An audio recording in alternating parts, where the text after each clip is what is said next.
Hi there, this is Eric, and this is a variety that I don't think I give it enough love. This year it has been absolutely wonderful. This is called Petite Negra.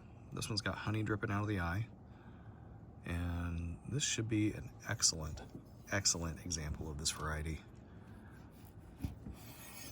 Now, it's taken a long time for my tree to really come into its own, and it really took me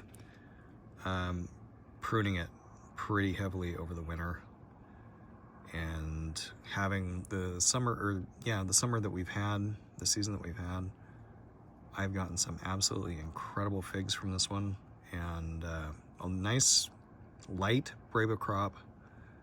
But the knock on it for me has always been that it's so productive that I only get about 10 to 20% of the main crop to ripen. This year it's more like 50%. So I'm hoping that as the tree gets older and more dug in, it's one of my oldest trees, one of my biggest trees.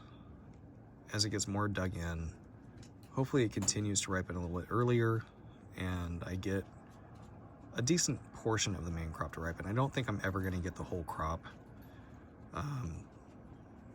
but if I get a lot of them, who cares? So let's give this a taste.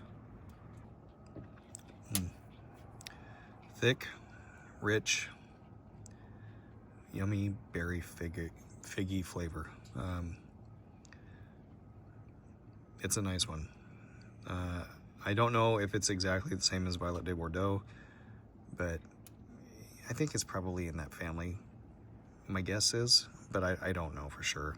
I just know it's a nice fig. It's a good one. I was close to pulling it out because it languished, in the ground for about 4 years, never really doing much. But like I said, I gave it a heavy prune this last year, and that seemed to really kick things into gear because there were less places for it to grow, and that seemed to help. So kind of interesting, but Petite Negra is a good one. Definitely staying for the time being. If I continue to get this kind of level of production, it's definitely a winner. All right, take care.